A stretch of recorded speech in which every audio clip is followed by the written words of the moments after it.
right, everybody. Welcome to Bible study. We're on Colossians chapter 4, the final chapter. And let's jump right into it. And this is Paul speaking again. And remember, he's in prison and he's addressing the church at Colossia. And he says, Masters, give your bondservants what is just and fair, knowing that you also have a master in heaven. So we don't have masters these days, but we do have bosses, we have supervisors, we have CEOs, right? People that run things. Do right by your employees. Remember, no matter how high you are up on the food chain, Elon Musk, anybody way up there, doesn't matter. God is still your boss. And those that he gives much to, he expects much from. Verse 2, continue earnestly in prayer, being vigilant in it with thanksgiving.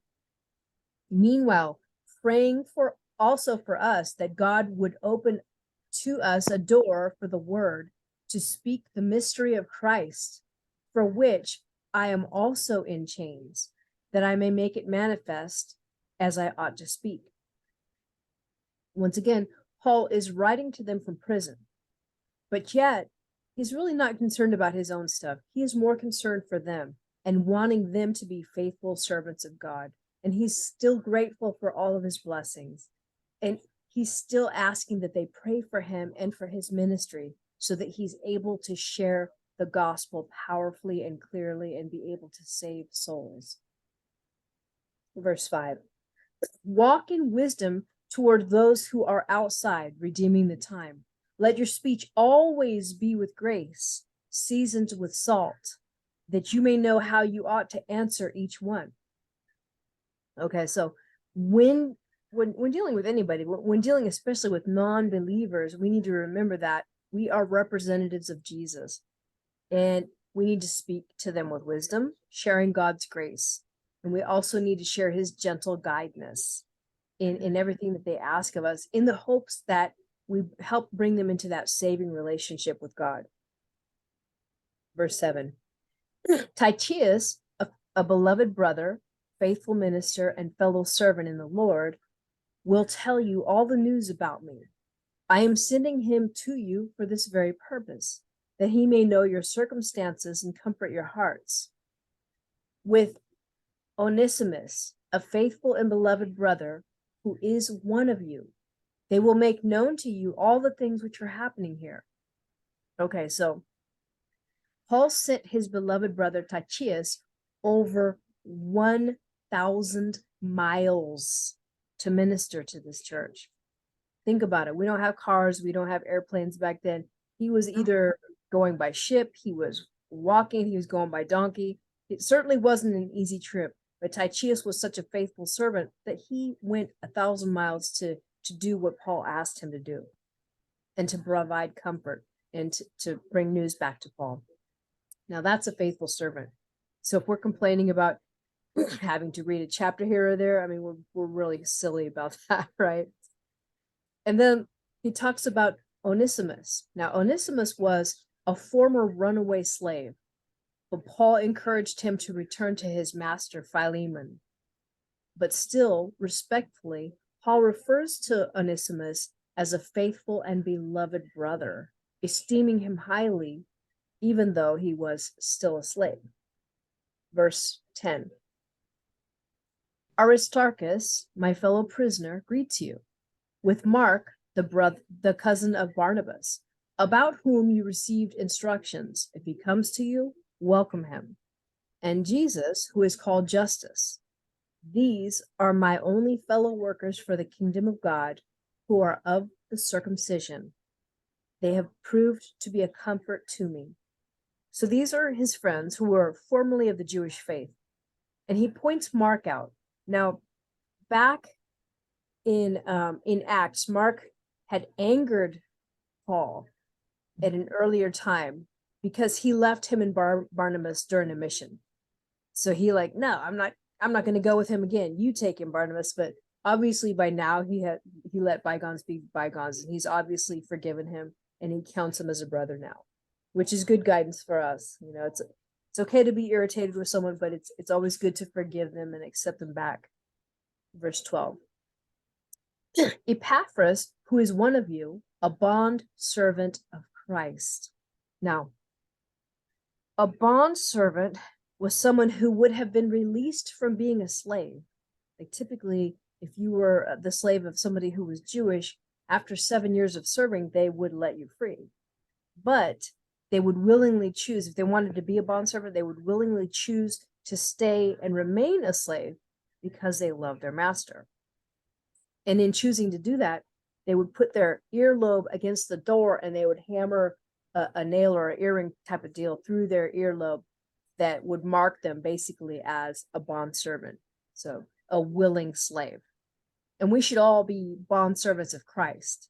We should all be willingly serving him in everything that we do as our loving master who gave his life for each one of us.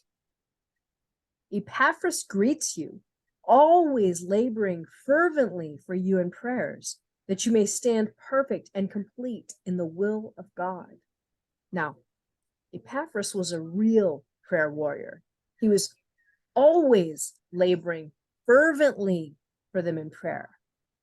And that's how we should pray, putting our whole heart into it. That is how faith moves mountains, with fervent prayer, not with weak, distracted, half-hearted prayer.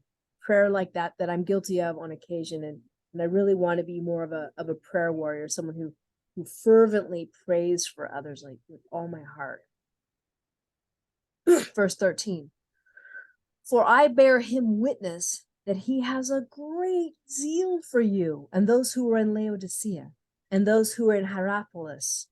Luke, the beloved physician, and Demas greet you. So Luke was with Paul through much of his tribulation, and he was beloved to Paul, and he was beloved to God.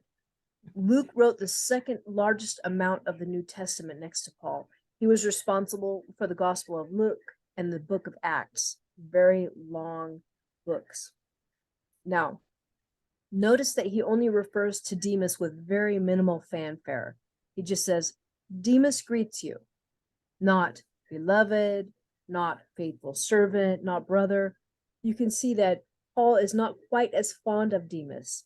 In 2 Timothy chapter 2, verse 10, Paul says, for Demas has forsaken me, having loved this present world, and has departed for Thessalonica.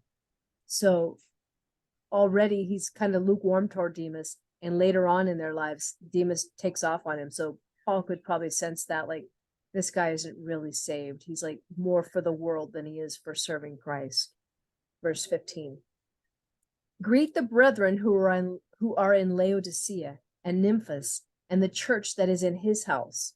Now, when the epistle is read among you, see that it is read also in the church of the Laodiceans, and that you likewise read the epistle from Laodicea, and say to Archippus, take heed to the ministry which you have received in the Lord, that you may fulfill it. So it's important to remember that these epistles were written for specific churches, but he still wanted them all to share, because the knowledge is fruitful and good for them, and it's good for us today. So he wants us to be familiar with all of the epistles or the letters. And he ends with, this salutation by my own hand, Paul. Remember my chains. Grace be with you. Amen. So Paul typically had a scribe to write for him because he couldn't see very well.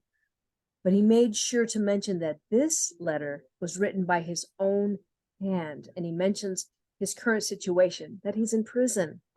And yet he's still more concerned with others than himself, saying, grace be with you. So, powerful closing chapter. Any comments to it? I'm just overwhelmed by their dedication, but how they were so intent on sharing the gospel. I mean, it was what they lived for. Right. Thanks be to them. Look what we got. Powerful, right? Yeah. they're great examples for us, and they're like that fervent prayer, like continually praying for others, and Right. I love that. We need to be more like that. They give us this beautiful example to follow. Well, there probably are missionaries in other countries that are like that. Yeah, I'm sure you're right. Yeah. Yeah. Thank you, Lou. Sure. All right. Go ahead and stop.